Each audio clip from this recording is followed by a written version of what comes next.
Live from Fasig-Tipton in Lexington, Kentucky, it's Prime Time Racing's presentation of Lexington Live, brought to you by Harness Racing Update and Preferred Equine. It's night one of the 2025 Lexington Selected Yearling Sale, and we're expecting many fireworks on what's always a highly anticipated evening each and every year in the harness racing industry. Absolutely beautiful day here in Lexington, and that's the conditions we will see all week long. If you're not with us here in the Bluegrass, well, we're glad that you're able to tune on in and enjoy our coverage here on Prime Time Racing. And welcome on the desk, Mark McKelvey with Michael Carter. And Michael Carter, 2 days we're going to bring some live coverage here of the 2025 Lexington Selected Yearling Sale. 2 out of 5 days in total. This is a busy week, and a week, like I mentioned right off the top, that everybody in the sport, owners, trainers alike, have got circled as they try to find their next champions. 121 yearlings will sell tonight. We're going to see maybe harness racing's next great champion walk across the stage. We've got some really nice horses on tonight's program, including a half-brother to Carl, who is a Hambletonian champion in his own right. So we're going to see what happens tonight. Like you said, there are going to be a lot of fireworks, and will we see one of those horses eclipse $1 million? I think there's a very good chance that's what we'll see here tonight. And as you mentioned, there's going to be a little over 100 horses, a little over 120 that'll go through the sales ring this evening. It's kind of a select group, so to speak. It is a select sale, but night one is really kind of the cream of the crop, so to speak. Not to say that we're not going to see some big tickets come up on days 2 and 3, but tonight we're expecting some big time totals. Let's talk about some of those totals and some of those numbers as we move into the 2025 edition of the Lexington Selected Yearling Sale. Looking at the average sale price over the last 5 years, it's probably not a surprise back in 2020 during that COVID year that we see an average of $50,000. Since then, though, it has been steadily moving up and now kind of plateauing over the last 3 years. 2022, $73,000 was the average price, $71,000 in 2023, and last year back up to $72,000.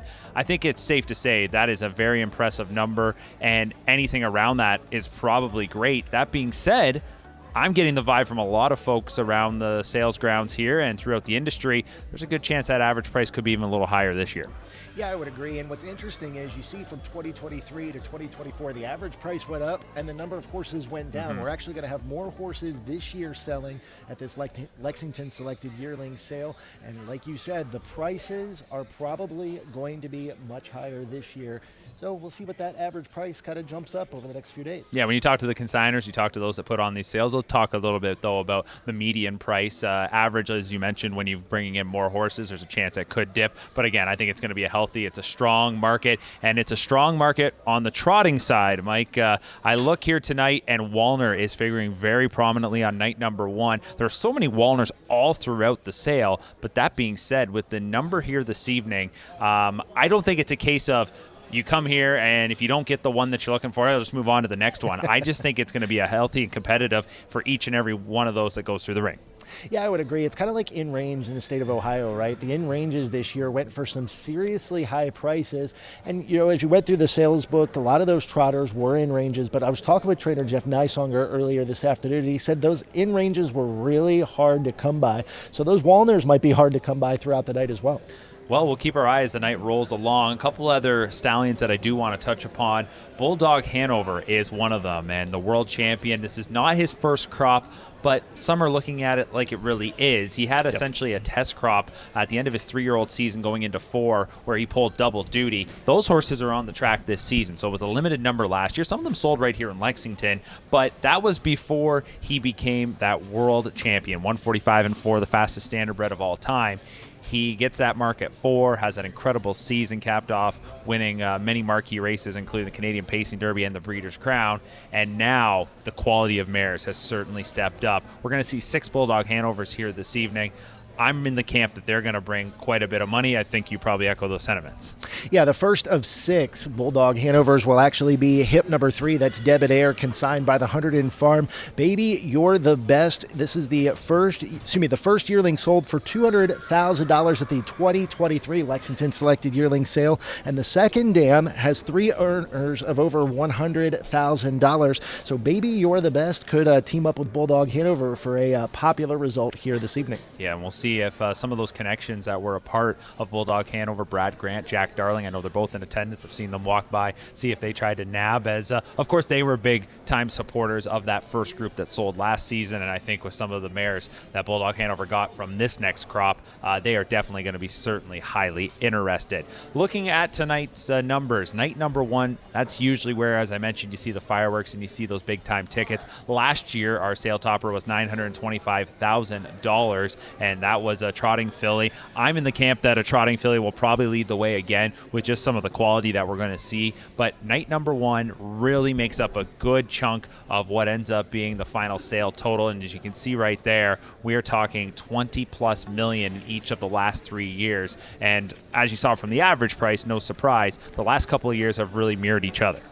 Yeah, it's funny that you mention some of the trotting fillies on the trotting side, because there's one later on this evening. The second dam is the queen herself, Be a Magician, and it is the only horse that is an Ohio bred that is going to be on tonight's program. It is a Ready for Money, and we talked a little bit about what those trotting fillies will do. This is a trotter that I'm really looking forward to see can maybe put the state of Ohio from a personal standpoint on the map. Yeah, absolutely. I mean, I've got a close eye on what's going on in Ontario, and to have Bulldog Hanover standing there is just such a big get. Of course, he was an Ontario Sire Stakes star, but for him to stay home and for his connections to allow him to set up shop there, that is going to be a big-time impact on the Ontario industry. What's interesting is Cattle Wash, another young stallion. There's a few of them sprinkled in throughout the early sessions of this sale, but Cattle Wash is just dominating in Ontario this year. Of course, he's got that undefeated colt in Bojangles, recently the winner of the Metro Pace. Cattle Wash is going to get some company when you get some of these Bulldog Hanovers that are going to step into that OSS scene come next season. Speaking of some other first crop stallions and some young stallions in the sport, I'm very intrigued to look at these Al Raja 1s and Acurie Ds. Al Raja 1s, again, it's a small crop for him. Acurie D, we saw what he did when he came over here to North America. Oka Svanstedt has just had tremendous success bringing those imports in and winning marquee races here in North America. That European flavor, I think, is a nice little added mix, because really when you talk about the Lexington sale, Mike, it is not just a sale for those here in Kentucky, the United States, Canada. It really is on a global stage when you talk about the sport of harness racing. Yeah, there are several, as I went through the first night of horses, where there's completely international. You don't know what they're going to bring. We don't know exactly what they're going to do. Al Raja 1, one of my favorites. Of course, you got to call Al Raja 1 a couple of years ago. He's back. And, it's always fun to kind of see these horses that we've seen participate really well in these stakes races, to see what they can kind of bring on in their lineage later in life. All right. Well, coming up later tonight, we are going to have a couple more members of our broadcast team that we will introduce you to, and they are going to be getting their steps in, to say the least. It is a big grounds here. Obviously, a lot of action going on in the sales pavilion, in the back ring. We've got a pretty good spot set up here, just kind of under a bit of a gazebo, so to speak, out here on the patio at Fasig-Tipton. And it's not really – there's not a bad spot around here, is there, Mike?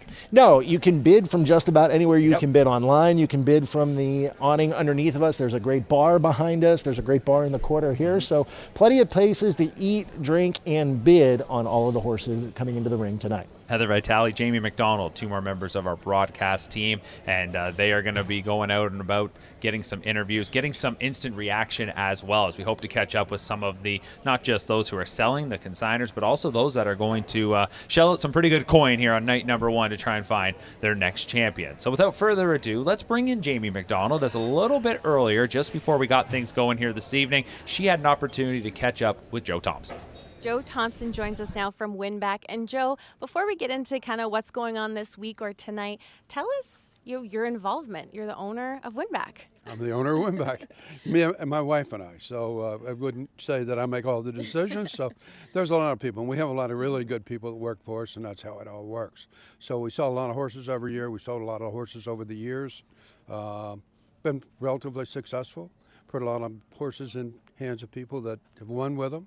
In fact, I think that we're very close to 50,000 wins since 1998.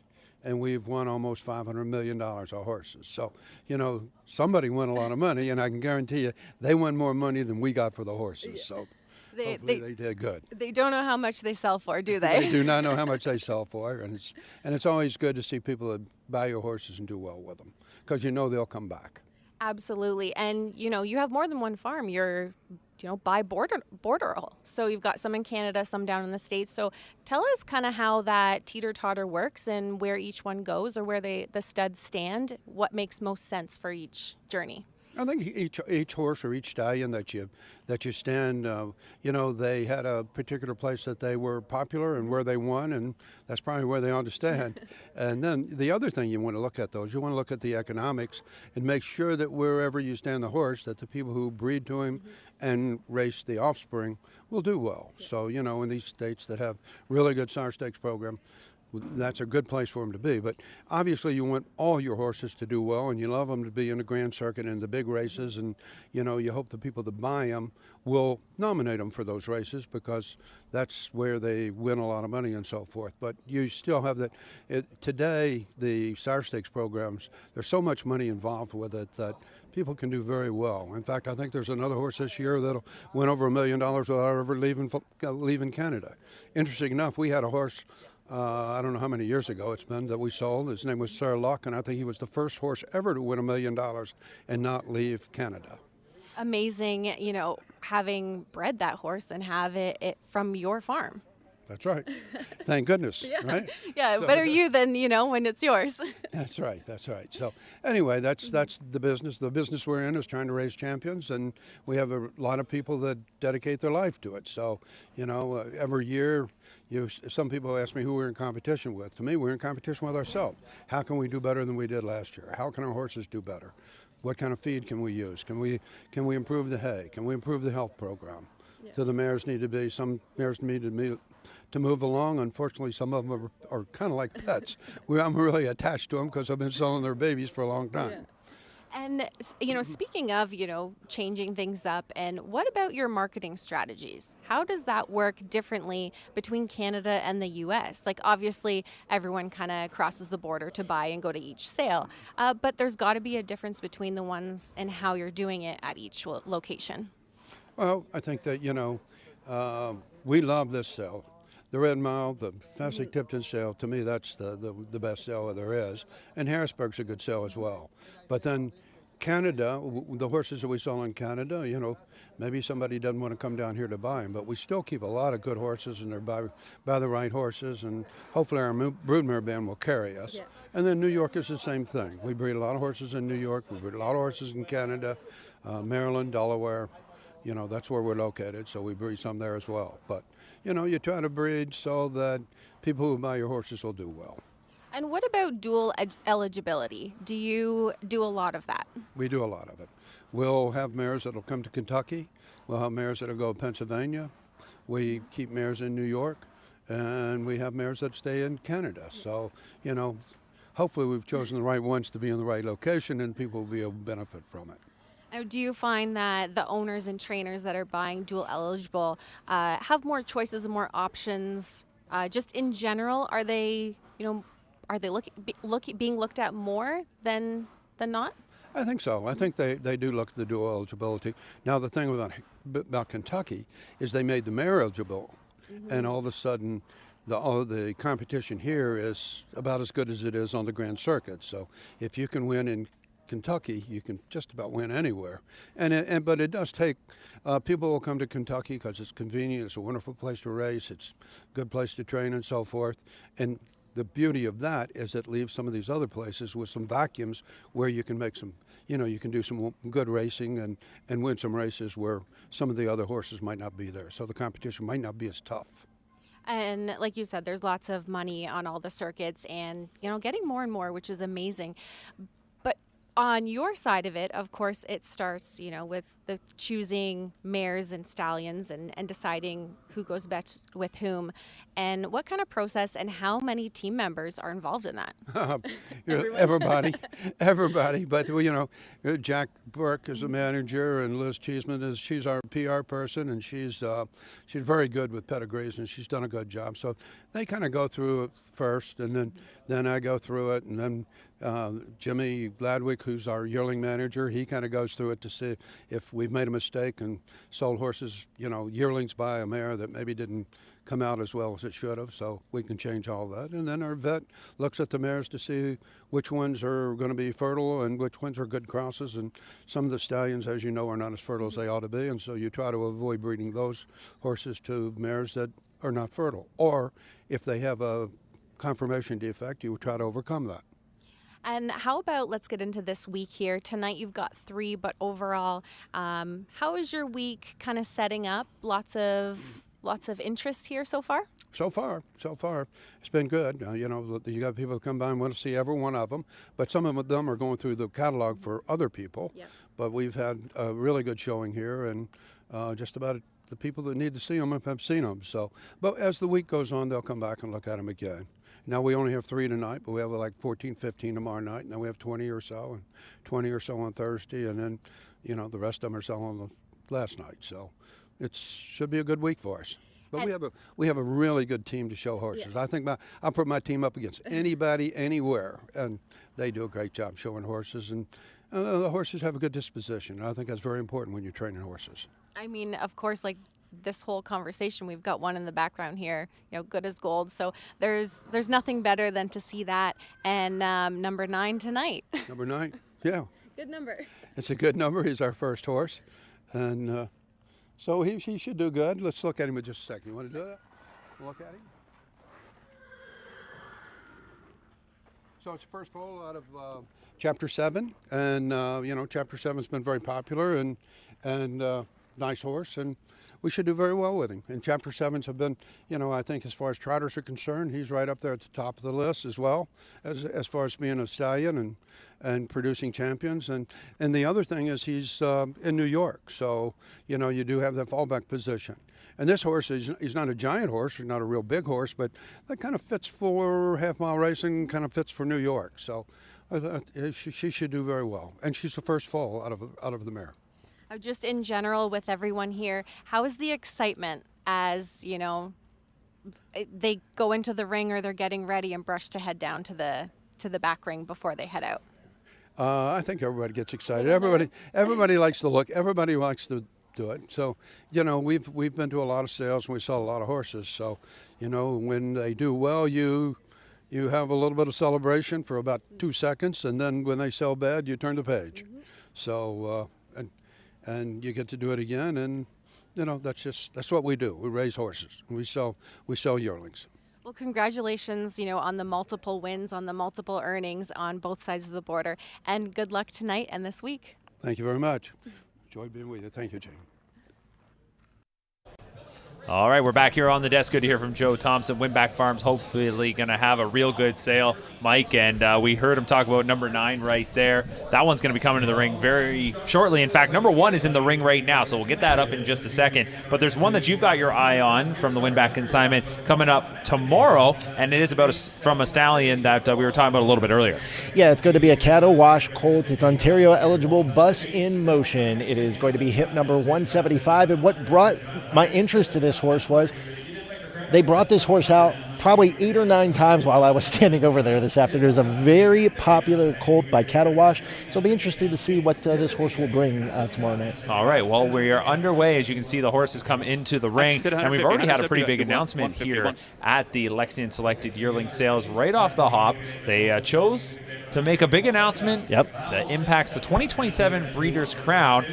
Interesting, they're choosing to do it here on night 1 of the sale. Kurt Becker, who is one of the pedigree readers here at the sale, had the honor to announce that the 2027 Breeders' Crown is going to come right here to Lexington at the Red Mile as they join into that rotation. First of all, it's fantastic that we're going to see an event like that coming back to the Bluegrass. I mean, this is really the heart of horse country, and to have 12 championship races of that caliber at the Red Mile will be exceptional, but also how great it is for the sport to have another track coming into the mix.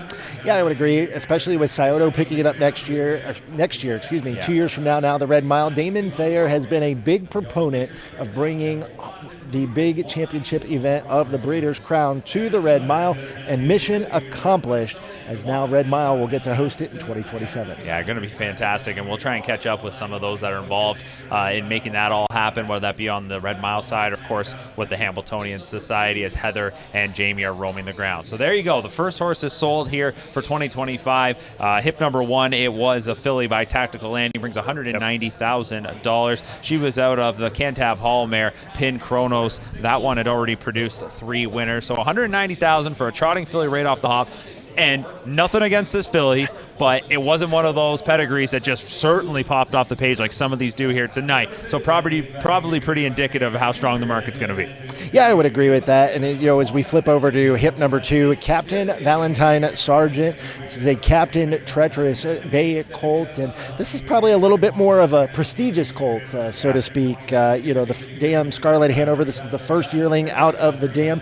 Solid producing second dam, though, and from a handicapping standpoint, I like to look at the progeny of the second dam. Yeah, and Scarlet Hanover had a real good chance to watch her up close and personal in Ontario, as she is by Better's Delight and had a lot of success in the Ontario Sire Stakes, but as well got plenty of accolades when it came to year-end honors in Canada as an O'Brien Award winner at 2 and 3. This is her first foal. There's always so much intrigue in those first foals. Yep. The other thing I keep an eye on, and I've certainly highlighted on my pages, will be those first colts, because you'll get some of those mares who only have fillies to start, and I know there's a lot of people get intrigued by the first colt.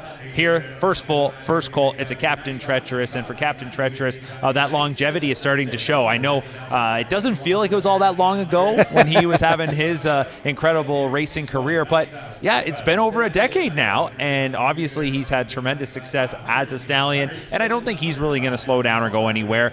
He might not be at the top this year, but he's certainly still right in the mix. Yeah, what do you think? 2017, 2018, it's hard to believe it was that long ago that we saw him racing, and as young as you and I are, 7 or 8 years ago, it kind of passes us by a little bit. I think time has gone by on you pretty quick, Mike. 2013. 2013. Was it 2013? Yes, 2013. Holy he won smokes. the North America Cup, Meadowlands Pace, and just had an incredible go. So $105,000 is the final price that you're going to get for hip number 2, Captain Valentine Sargent, a Captain Treacherous colt. It's a real, if you're a trotting person, this is the night really for you. And I was talking earlier with someone, they were wondering how many buyers are here that are looking for pacers. Are some of them maybe sort of shifting their focus to later on and yearling sales that'll come up later in the year because it is so trotting heavy, especially here on night number 1? Yep.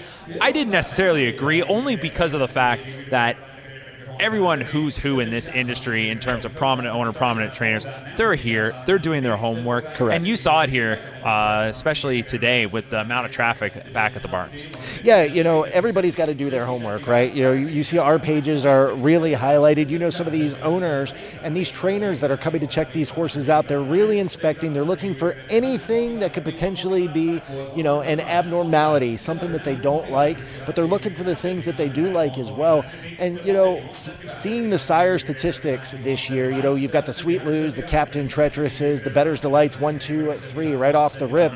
And, some of these top sired horses are really kind of what they're looking at. Yes, we'll bring up a graphic here in a moment that's going to outline who the top sires were at the 2024 Lexington Select Sale. As we get rolling along as well and we get the results coming in terms of who has bought these horses, we will have a ticker going across the bottom that will update you on who has made these purchases. Of course, you can go to the Lexington Selected Yearling Sale website and see those results as well, but we'll try and give you as much info as we pick it up as we roll right along. Hip number 3 finishing up there, that was Debonair. That is a bay colt by Bulldog Hanover. So there's the first of 6 Bulldog Hanovers to go, and goes for $170,000. That was just the second foal out of a Captain Treacherous mare. Captain Treacherous, I think, is going to have a real good go as a broodmare sire. More on that in a moment. Let's take a look at the top sires in terms of average price last year. Yep. No surprise, Mike, Wallner in Chapter 7 really showed the way. You see those Bulldog Hanovers. There was plenty of intrigue from a small group when there was only 9 of them. Wallner, though, I think poised to, again, lead the charge here in 2024. Yeah, I would say so. You've got your Muscle Hills. The Chimpanzees were very interesting last year as well, selling for an average price of $97,357. But on the trotting side of things, the all-age trotting sire this year currently is Chapter 7, with Wallner a close second and Muscle Hill third. So I think those 3 are going to continue to be the top-selling sires. And as we see the price ticking up with hip number 4 here, I've got to note the dam sales average, $315,800. $733. We're at $500,000 on hip number 4 already. Yeah, we're talking about a sibling here to the likes of Mission Brief and Tactical Landing. Regally bred here is hip number 4, Tyndall. This is a Kentucky eligible filly by Chimpanzee, and this is going to help that Chimpanzee average, to say the least, getting one like this right off the go. And trotting fillies, again, they are there's a big price tag that's going to be slapped on these ones. They're coming at a premium, and as you can see, we're already creeping up into pretty high territory here. 5 winners for Southwind Serena, that first dam of this filly in the ring. 5 winners. You're talking about world champions like Mission Brief, and then you're talking about Tactical Landing, who's become such a prominent stallion. Yep. But I'm always a little wary of those first dams that are getting a little bit older. That said, I think there's been some pretty good examples in recent years that really doesn't have to be a reason to write them off. Yeah, I would agree. You know, it's so interesting to watch kind of how these dams produce. You know, the unraced dams are really kind of interesting to me because, you know, you get into those horses that didn't race and they are producing some of harness racing's top tier talent as we're approaching $800,000 here on hip number 4, Tyndall. The dam here, Southwind Serena, the horses that have the dam have earned $3.1 million in career earnings so far throughout their careers. So it'll be interesting to see what Tyndall will do here. So $800,000, that's going to be where the hammer falls here on hip number 4. That's the exact same price that this filly's brother, Tactical Landing, sold for. $800,000, sold right here at the Lexington sale back in 2016. Night number 1 was hip number 70, and that average that you were reading out for Southwind Serena, going way up. It just went up once again. So I think right there the tone has been set in terms of what these trotting fillies are going to command here on night number 1. As we continue on with this evening's session, we do invite you to drop some comments along wherever you are watching, whether that be on YouTube or Facebook, on the Harness Racing Update page, Primetime Racing's accounts. We will try and get to some of those comments. If you have some questions, if you have some thoughts, I always think it's fun to throw out there, who do you think is going to be the sale topper? Maybe we just saw it, $800,000. That's pretty high. That being said, $925,000 was the price last year. That was for the sale topper, but we'll get to those comments in just a little bit. Now, this is going to be very fluid, Mike, because this isn't your traditional show. It isn't a racing broadcast in terms of here's a race, here's the winner's circle, the payouts. All right, let's now turn it over to the next race, and we got 15, 20 minutes to wait. No, this is just going to keep rolling as the night goes along. So bear with us, because a lot's going to happen on the fly, including right now. I've been told in my ear that Heather is standing by. Guest.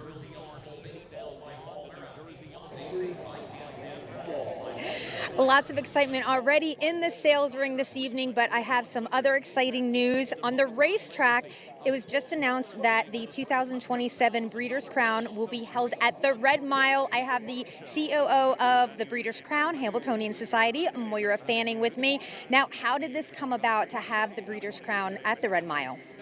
Well, we're always looking to strengthen the rotation of host tracks. We've had great partners in Woodbine and in Meadowlands, in Hoosier Park. We're going to Scioto Downs in 2026.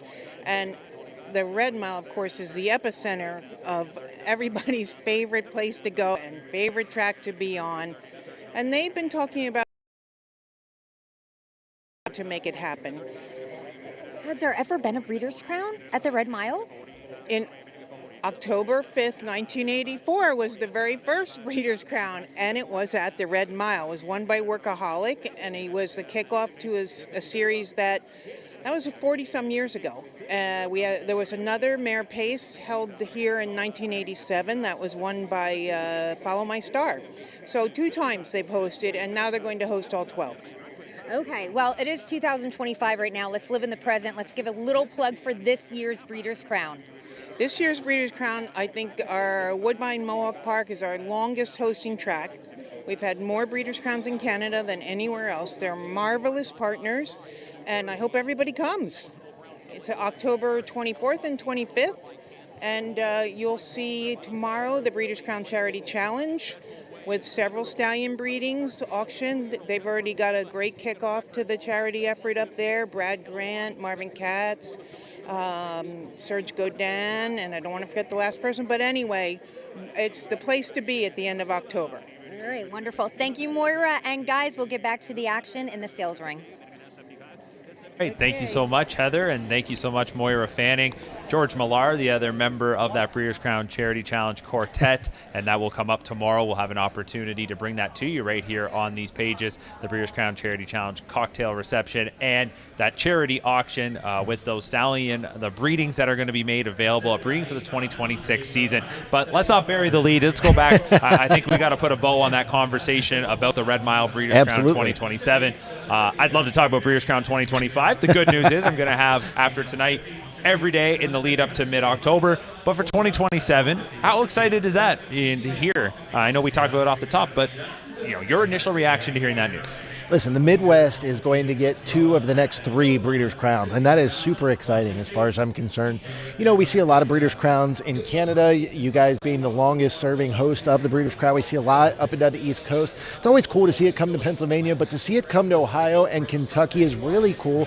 And the Red Mile, what better place to have it than the Red Mile? The weather is probably going to be picture perfect unless you get that random snowstorm, which is always possible here. Yeah, it's always possible for any Breeders' Crown. Doesn't matter, where it goes or what time of the year. But to see it at the Red Mile, I think that'll be great. I thought the racing last Saturday, for example, was terrific in terms of you could win from off the pace, you could win up front. The one thing about the game as the speed just continues to get heavier and heavier is, you're looking for level playing field. You don't really want to see those biased. You want to see everybody have a chance, and I think when we get to 2027, the Breeders' Crown here at the Red Mile can certainly present that. So we'll talk more about that as the night rolls along. Thanks so much to Moira Fanning for stepping in to share some of that news and to really get the juices pumping in terms of what's going to be a great countdown over the course of the next 2 years for the Breeders' Crown right here in Lexington. We're continuing on with the sale. Night number 1, hip number 8 is in the ring, and this is going to be a dual eligible filly.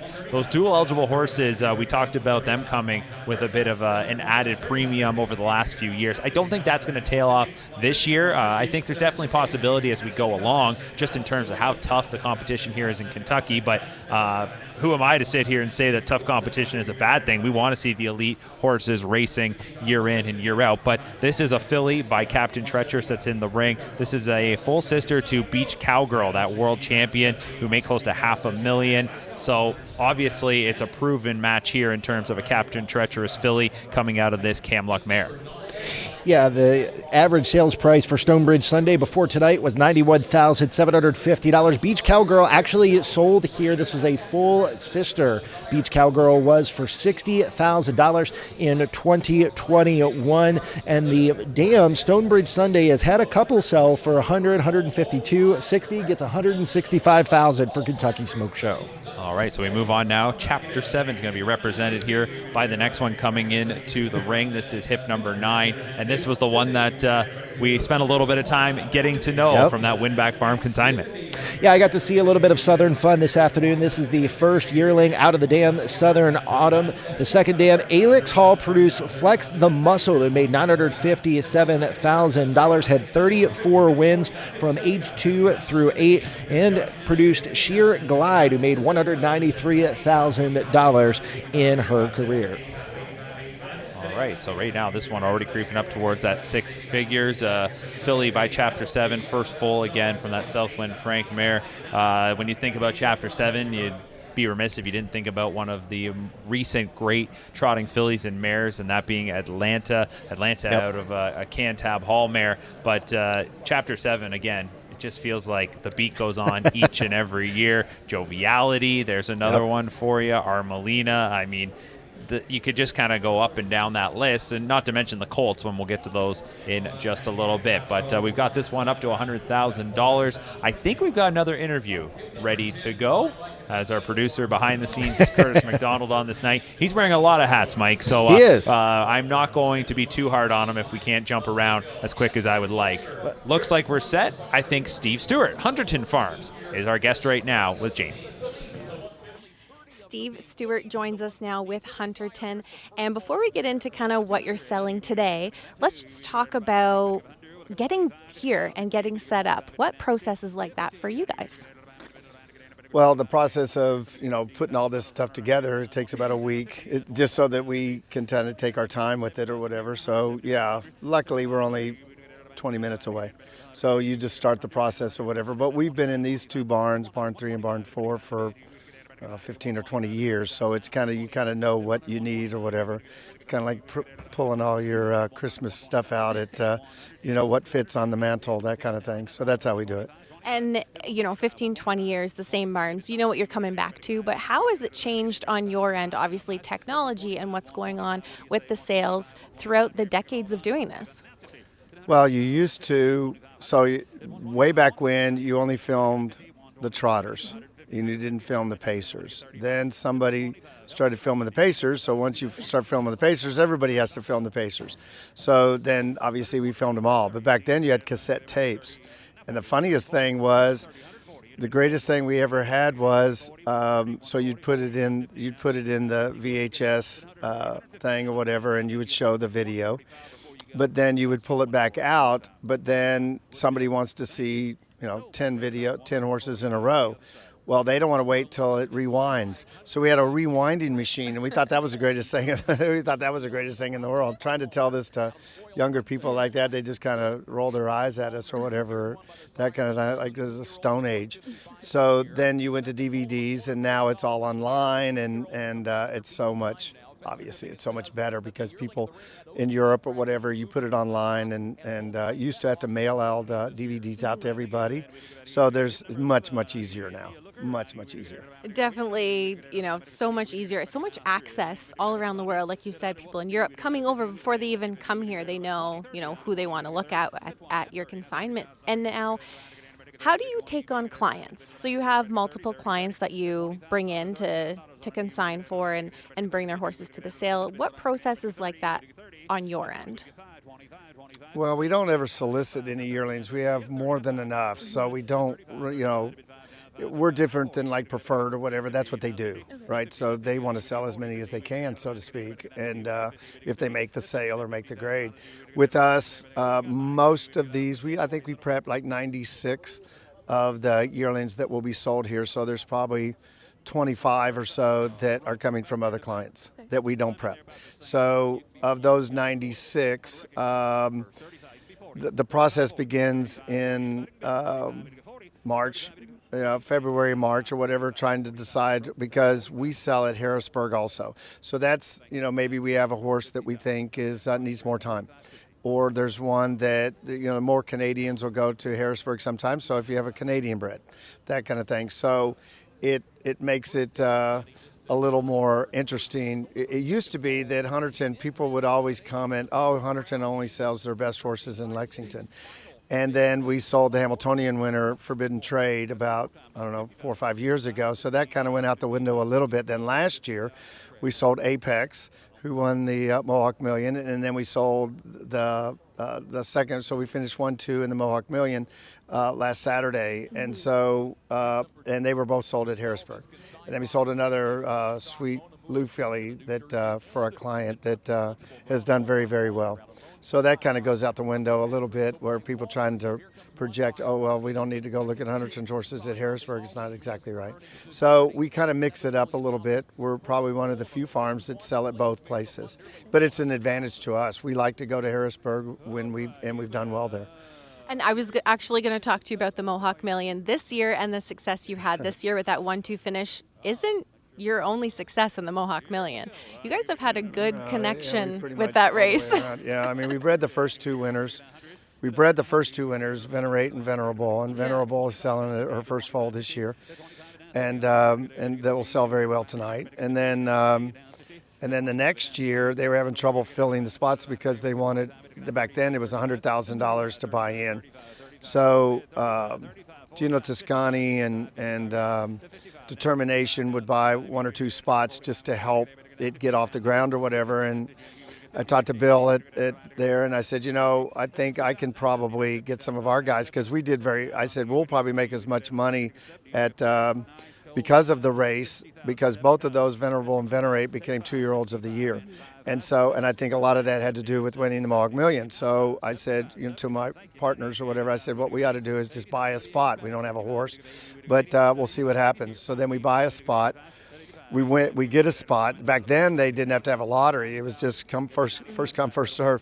And then because they were struggling to get somebody to come up with 100,000, enough people. And so we ended up working out a deal with Leonard Ogren, who is the partner with Apex on a horse OL. And so that was trained by Marcus Melander. And all the partners have different, trainers and stuff like that, to where they can text and say, hey, do you have anything? Because you can't find a horse 2 months out on a 2-year-old, because one that's racing early in August doesn't mean they're going to be racing good the 20th of September. So we ended up doing that. So we won it that year. Then 2 years ago, we had a filly that we bred that we ended up going with and finished third. And it was Allegiant, who was the 3-year-old filly of the year the following year or whatever. So that was fine. And then last year we owned part of Maryland. And then this year we had a spot, and we bred the horse, and we owned part of Apex. So yeah, it was a triple play for us. So yeah, to say that we've done well is an understatement. A couple of the people saying that they had called the Mounties and made sure that we were not allowed into Canada. David Anderson, it was really funny. All fun and games, of course. Oh, yeah, of course. Yeah, that's what it's all about. It's a competitive sport, not just the racing, but the breeding as well. I mean, everyone's watching to see who's going to have the top seller each day. And of course, overall, you want to have one of those overall high numbers for your whole consignment. That's right. Somebody at HRU or whoever asked me, I said, do you have the sale topper?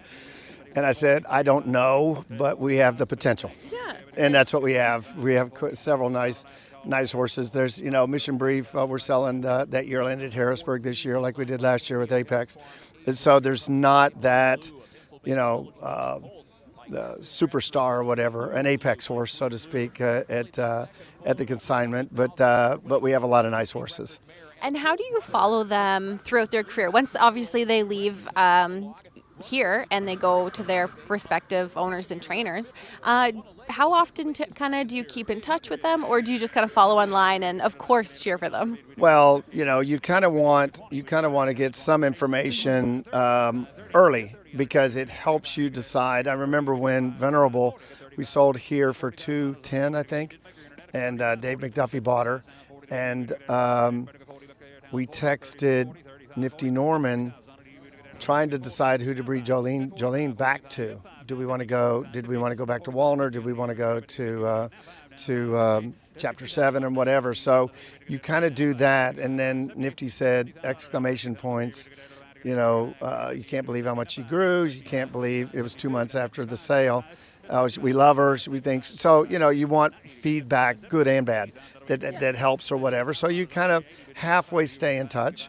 We bred quite a few mares to, as an example, staying in touch with trainers we bred quite a few mares to Captain Corey this year, really before they started racing, because a lot of you kept hearing the same thing. I've got a couple Captain Corys I really, really like.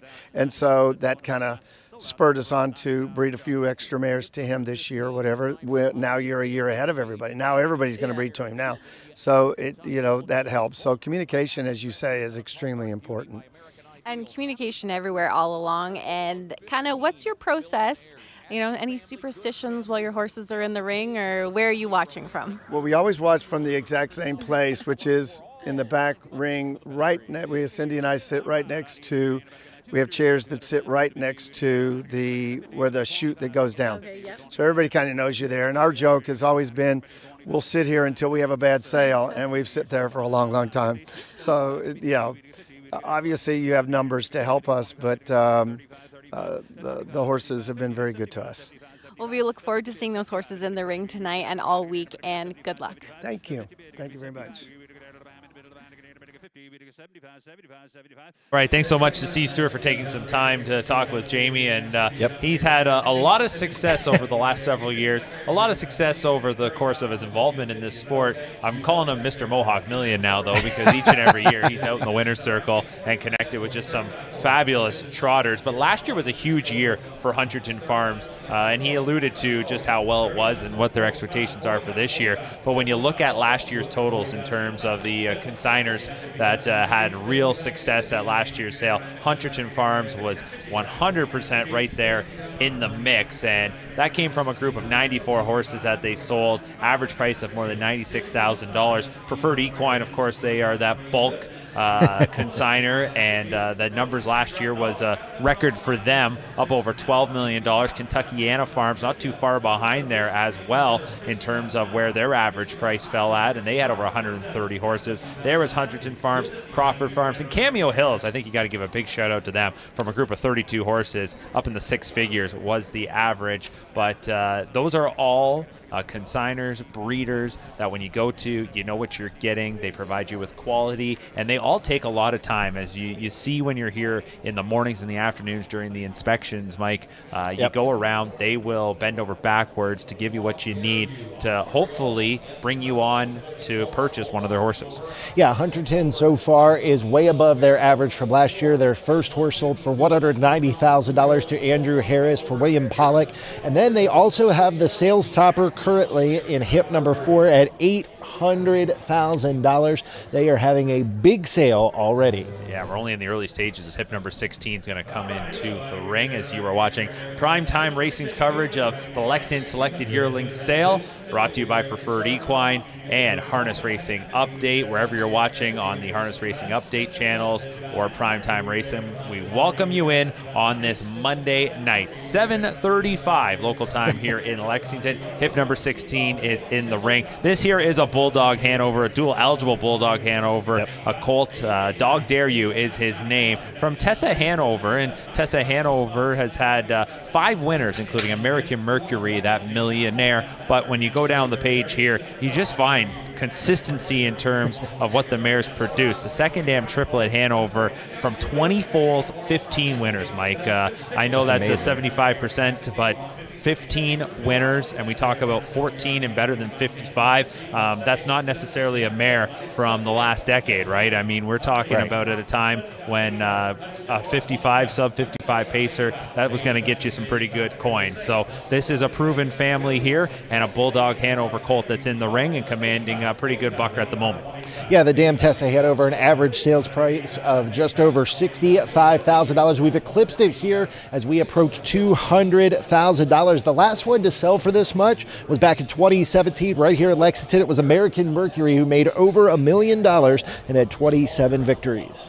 All right, so it was $180,000. That was the price tag there for hip number 16, that Bulldog Hanover colt. Now we're going to move on to a Walner colt, New Jersey and Kentucky eligible. Here is a half-brother to Looks Like Money, that winner of more than $500,000 from the first dam. That's All Money, that Cantab Hall mare. Cantab Hall, I might have mentioned it already. If I didn't on here, I mentioned it somewhere else. What a terrific broodmare sire he has become in the sport. And here is also a colt that's coming from the family, if you go back a little ways, of Snow White. So there's plenty to talk about here when you look at this page.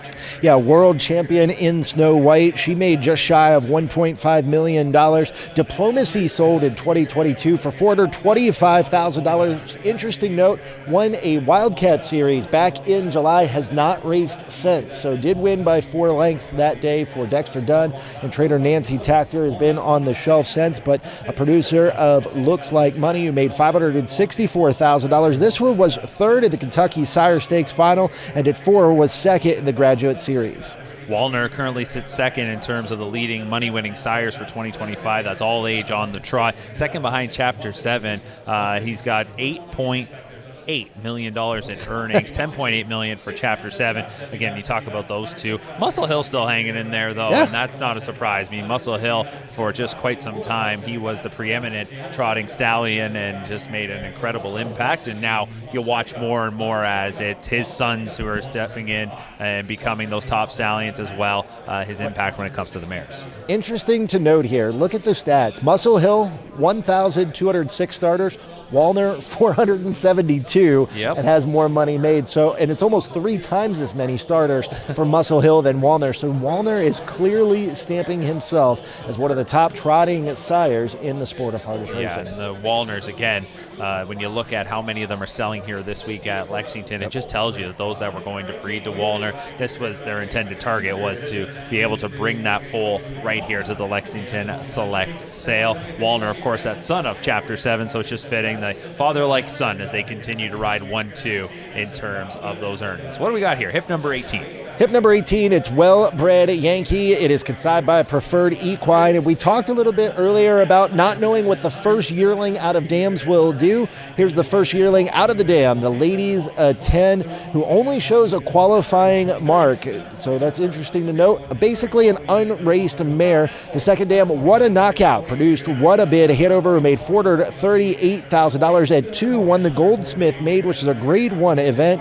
And at 3, was a winner of the leg of the New Jersey Sire Stakes, the Delvin Miller Memorial, and second is wide. Hocus Fonset trains What a Bid Hanover, so here is a colt out of a half-sister to What a Bid Hanover, who for a lot of people, that was, I think, no doubt based on the way last season ended off. That's a horse people had pegged as your top 3-year-old trotting filly. Maybe it didn't materialize in terms of what she was able to do this year, but she showed just so much promise. And so there you had it, was the first full out of a half-sister to What a Bid Hanover that just went through the ring there, hip number 18. As we continue on with the Walners, speaking of Walner, you know, a horse that I get to watch an awful lot back home in Ontario is Emoticon Legacy. Yep. He is son of Walner, and the way he's been racing as of late, I think he's definitely got to be the favorite right now, not only to be a 3-year-old colt trotter of the year in Canada, but potentially right here with the Dan Patch Award. Just a remarkable horse. The mile he put into the Canadian Trotting Classic, sub 150, just blew me away, and he's poised to continue doing big things. So when you talk about those earnings for Walner with significantly less starts than a Muscle Hill, you got a horse like that who still has a ton of coin on the table and could make a ton before the season's done. Well, what's interesting about these trotters is they seem like they have to be going faster and faster every year. We're seeing a lot more of those sub 150 trots, right? And Walner is producing them on a more than consistent basis. We're seeing some out of Chapter 7. We're seeing a few out of Muscle Hill and Father Patrick. But Walner, we never really got to materialize his career because he was injured for trainer Linda Toscano. So it's great to see that he is producing on the racetrack as well as a sire's. Hip number 19 here, Mark, is going to go over $400,000. Well, this is one that a lot of people had pegged as maybe the top trotting colt in the sale right here. And just one quick glimpse, first full from a very talented first dam.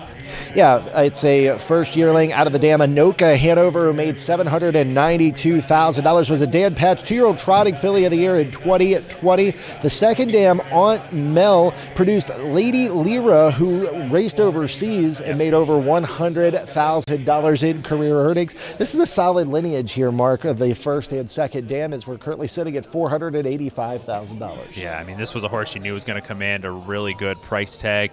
Tactical Landing, of course, had just that massive 2024, the sire of Carl, not to mention some of the other top horses that he has been the sire of, including Tactical Approach.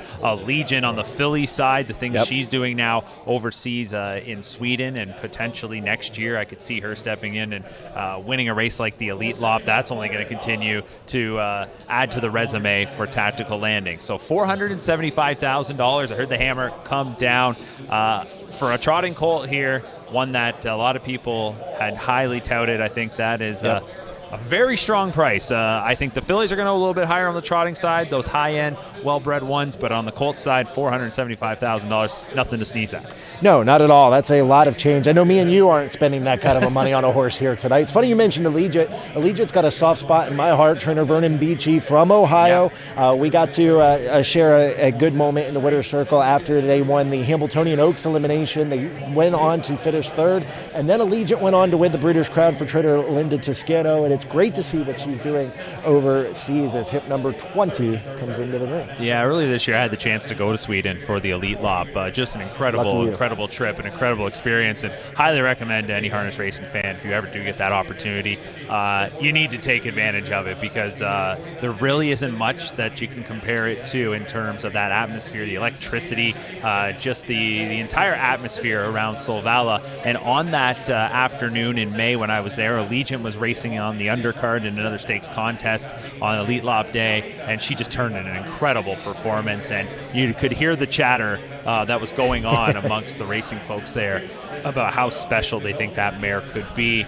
I'll admit that I haven't necessarily kept as close tabs on what she's done as of late there, but definitely the word was here is a mare that could go on to take the boys next year in the Elite Lot. And hopefully that does materialize because, to your point, kind of some humble beginnings for that trotting filly here in the United States. Interesting to see the sales price here at hip number 20, Caught Speeding. This is a Walner filly out of Mazzarelli. The first yearling sold for $200,000 here in Lexington last year. That horse's name is Extra Gears. Does have 2 wins in 5 starts, but has been facing a lot of non-winners in 2 company. Hasn't really faced a lot of stakes company there for trader Andy Stobie, and just went for over $100,000. So clearly somebody saw something in Caught Speeding. Yeah, that's just a reoccurring theme right here. 6 figures all across the board. Hip number 21 in the ring there right now. I want to touch on this one quickly before we're going to go to another interview. It's a Captain Treacherous filly out of Rocklamation, that former Dan Patch Award winner that made more than $2.2 million. Not to mention she's produced 4 winners,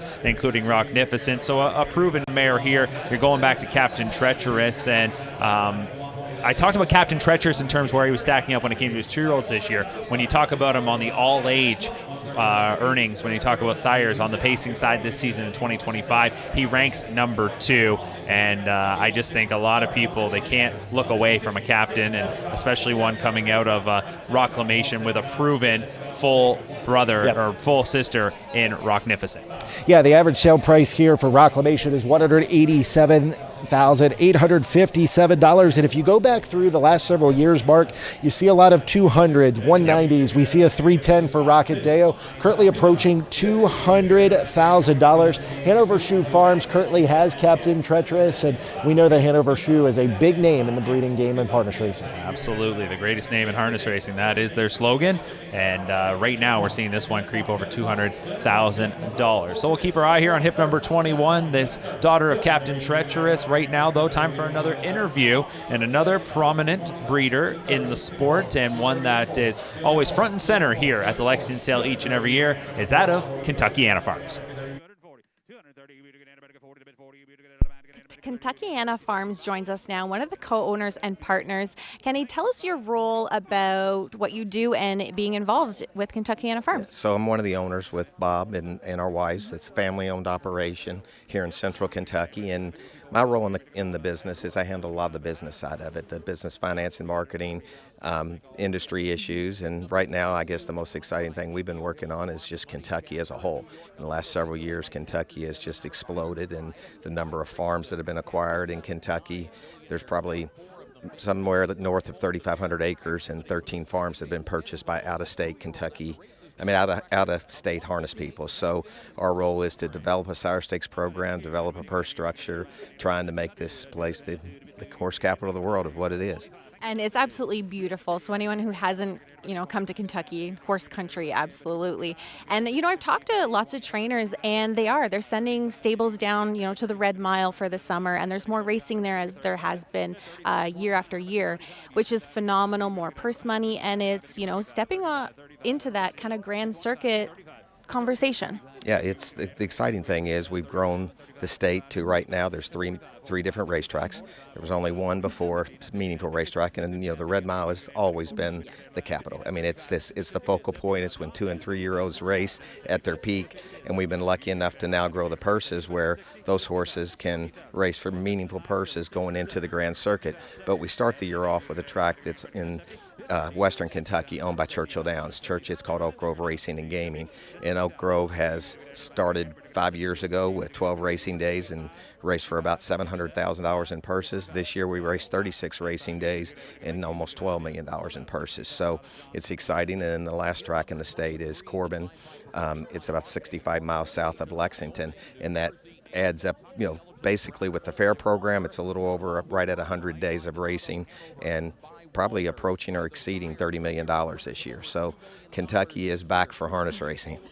Very exciting. And now, do the tracks work together? Do they kind of offset race dates, or are they all racing at the same time? No one races at the same time. So there's a committee of the racing commission dictates when you race, and we all work together to see. So Oak Grove starts in mid-March and runs through mid-July. Then the Red Mile starts up in late July and runs through mid-September for the Sire Stakes program and overnight racing, and then there's a little gap of about 7 to 10 days for Grand Circuit, and we'll go 2 weeks, 6 days in Grand Circuit, and during that period of time, I'm guessing it's roughly $5.5 million that they'll race for over those 6 race days. And what's it like having, some of the top drivers, not just in the States, but we can say in the world, in Canada and across, come here to Kentucky for the summer? Well, most of them have now bought homes or condos, so it's they're actually here all year. It's funny. They obviously have to travel. It's obviously a demanding life, but they start in roughly April when we start our 4-year-old program at Oak Grove. They're down here a couple of days a week racing at Oak Grove for 17 weeks, and that leads them into the summer, and then they jump, Sunday, Monday, Tuesday, Wednesday, Red Mile, and the weekends either in Canada or New Jersey or New York. So it's we get the best of the best here now, and it's not only the best of the best drivers, it's the best horses. I mean, it's phenomenal, the quality of the animal that we're getting here. Speaking of horses, have you noticed an influx in, mares and studs that are standing here? Yeah, so basically what we started roughly, I'm guessing we're up to about 8 or 9 years ago, we created what's dual eligibility. So if a mare resides in the state of Kentucky for 180 days, her offspring can be Kentucky bred, even though it's sired by a horse anywhere else in the world, Ontario, Frozen Seaman, whatever it might be. And we've grown, I think this year the number will come out at a little over 2,100, 2,200 mares, and we were roughly at about 400 or 500 when we started this. So the dual eligibility and the influxes, I mean, the premiers, I would have to say that some of the top 20% of most of the top 20% of the mares in the industry are now spending half a year at a minimum in the state of Kentucky. Which is great because it recycles that money and value back into the horse business here. Oh, it's incredible. Like it's energizing. I've been in this game a long time. I'm 62 years old, and I've never been more energized about what's to come in harness racing in Kentucky. It truly is now the harness capital of the world again. Well, thank you for joining us here. We look forward to seeing the Kentuckiana yearlings out there in the sale this week. Thank you. I appreciate it. It'll be a good sale. Everything will be good for everyone. All right, well, best of luck to Kentuckiana Farms this week. Again, they bring a great group of horses each and every year, and of course, located right here in the Bluegrass, so it means a lot to them to see where the state of Kentucky is at in terms of harness racing. And with that big announcement tonight that the 2027 Breeders' Crown, you know that they will certainly be beaming. We're moving on here with night number 1, hip number 24 in the ring. This is going to be a dual-eligible colt by Tactical Landing that brings $120,000, so we move on to hip number 25, and you and I were mentioning during the course of that interview as we were taking a glance at what's coming up here, there are several horses over the next little bit that you're very intrigued by. And in fact, I said about one of them, I said, this one's interesting. And you then proceed to show me on your page the word interesting. Good minds or great minds think alike. We'll talk about that one here in a little bit. Number 25 entering the ring. This is Hard Drive Armitage. Would you call this Armitage? Hard Drive Armitage. Yep, Armitage. The average price is $225,500 for the damn white cheetah. This is a Chapter 7 colt. And interesting, you've got horses here that have sold here in Lexington for over $400,000. 2 of them, one of them includes 7 Cheetah, the other Stealing Banksy. Neither have reached that $400,000 milestone, but Very Gated, who is a full brother to Hard Drive Armitage, made $405,170. And it's interesting here to me that we're only at $10,000 on this horse, so somebody's going to get a steal potentially. Yeah, that's possible. And again, when you see a price like this coming along, it definitely gets you raising some question marks in terms of what the individual looks like. Is there something that people just aren't liking? In today's day and age, a lot of the big buyers are coming here. They've got their vets taking a look. They're checking out, they're x-raying these horses. So there really isn't any I that hasn't been dotted or a T that hasn't been crossed in terms of their homework with these horses. And it kind of goes back to what Steve Stewart was talking about earlier tonight in the broadcast. Back in the day, you were sending out DVDs. Before that, I'm sure VHSs, and you were trying to get your horses seen by as many people as possible. That being said, there was a lot of buyers coming to these sales at the time who only had basically going off of the page. They had an opportunity maybe to look at the horse in person, but they maybe didn't have as much opportunity to do that extra digging, that extra homework. And you see a ton of vets that are circling around the grounds that are employed by these big owners and trainers to give them as much info as they possibly can. So $25,000 is what we're going to see there. A full brother to Variegated, who was second in the New York Sire Stakes just a few weeks back at Batavia. It's a first dam that's already got a couple of winners. So I'm sure whoever ended up being the one that just bought that horse is hoping, like you said, they got a steal.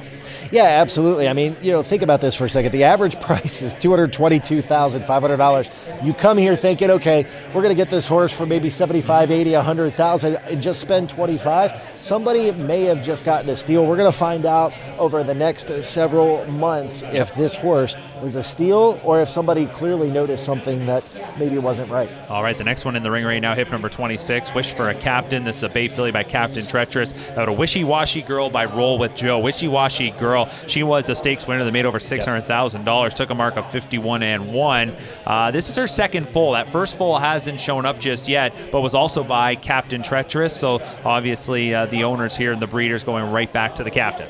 Yeah, an unraced 2-year-old with Work It at the car wash. That was a $65,000 Lexington purchase last year here. The second dam, Wish All You Want, made $220,000, had 20 wins and raced from 3 to 6 years old. It actually raced up at Woodbine.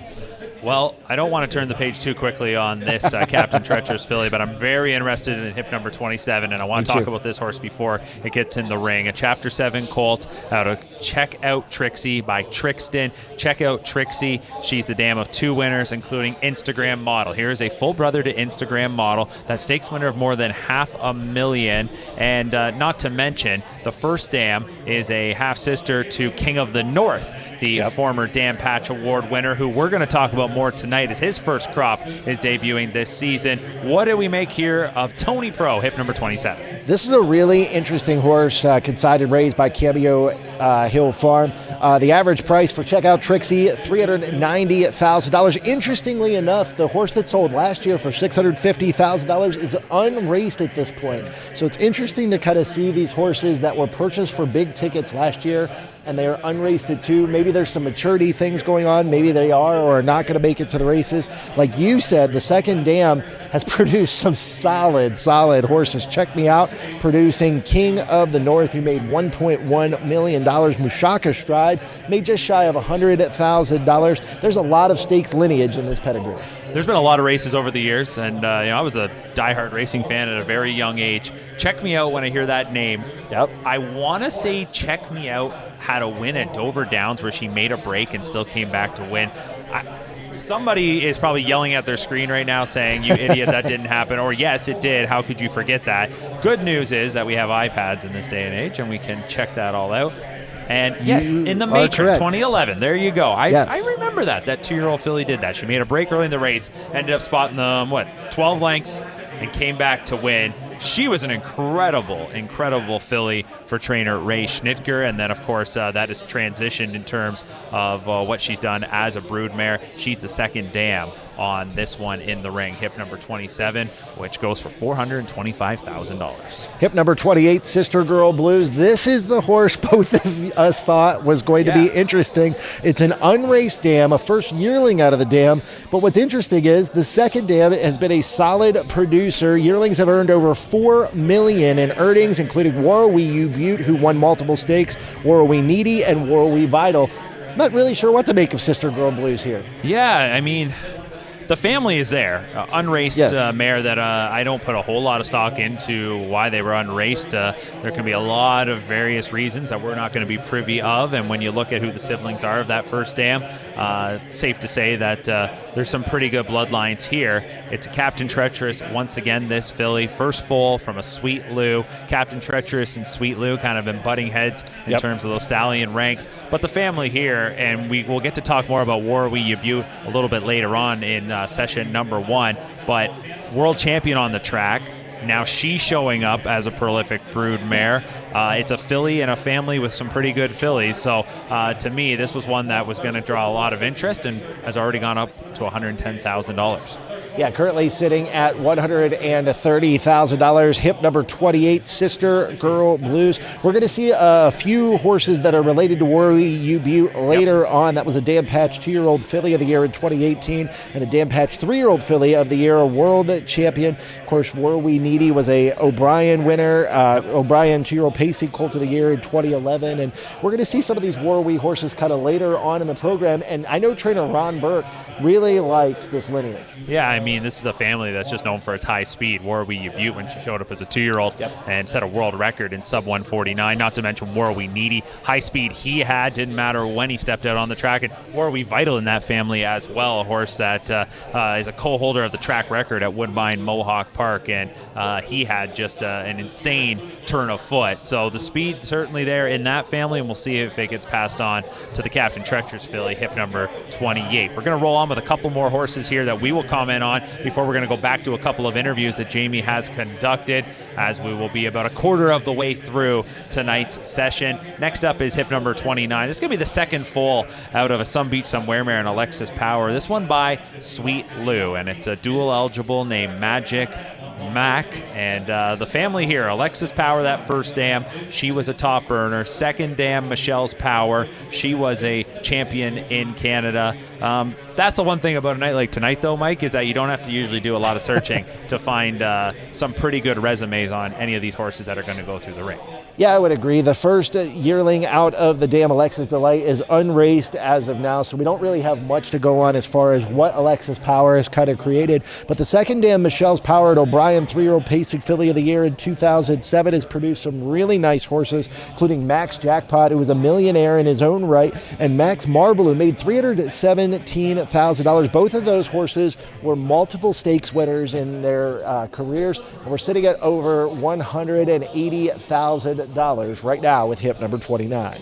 All right, so that one drops there, the hammer at $180,000, just like you mentioned. And now we'll move on to hip number 30. And this is a cross that you certainly take notice of, a Chapter 7 out of a Cantab Hall mare.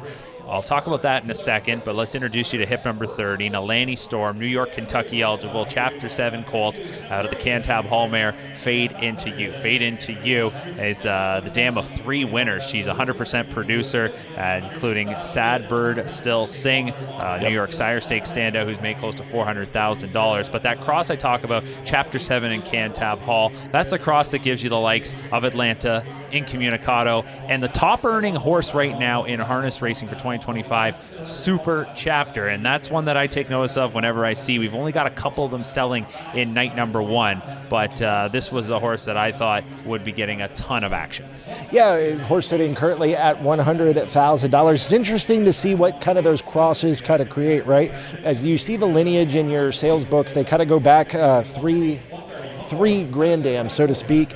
And then, the sales prices, Sad Bird Still Sing sold for $190,000. The average for Fade Into You, just over $128,000. So we're going to be above average here for Nalani Storm. The second dam, Fortune of Fables, was sired by Muscle Hill, was a starter at 2 and 3.